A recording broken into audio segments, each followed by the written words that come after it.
Friends 64 కళల్లో దొంగతనం కూడా ఒక కళ. కానీ ఈ దొంగలకు మాత్రం కళ అంటే నిద్రలోగానే కళ అనుకున్నట్టున్నారు. అందుకే దొంగతనం చేసినంత తేలిగ్గా దొరకకుండా ఉండటం తెలియక వింతగా దొరికిపోయారు. అవేంటో ఇప్పుడు చూద్దాం.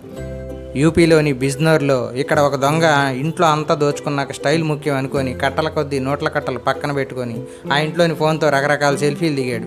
తీరా వెళ్ళేటప్పుడు ఆ ఫోన్ తీసుకెళ్ళటం మర్చిపోయి పోలీసులు ఓపెన్ చేయగానే దొంగగారి హెచ్డీ ప్రింట్ క్వాలిటీ ఫోటోలు కనిపించడంతో పోలీసులు ఫోన్ చేసి పిలిచి మరీ పోలీస్ స్టేషన్లో ఫ్రీ ఫోటో సెషన్ చేశారు.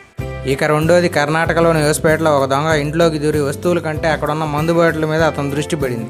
వెంటనే ఫుల్గా తాగేసి ఎక్కడికి వెళ్తున్నాడో తెలియకుండా యజమాని పక్కనే నిద్రపోయాడు. ఉదయాన్నే లేచి చూసిన యజమాని ఉలిక్కిపడి పోలీసులకు ఫోన్ చేసి పిలవడంతో బాబాయిలు వచ్చి లేపితే గానీ లేవలేదు. ప్రపంచంలోని అంత నికృష్టుడు కూడా ఉండరా. ఈ దొంగతనానికి వచ్చి నిద్రపోయిన ఈ మహానుభావుడికి ఒక లైక్ వేసుకోండి. ఇలాంటి మరిన్ని క్రేజీ స్టోరీస్ కోసం ఇప్పుడే సబ్స్క్రైబ్ చేసుకోండి.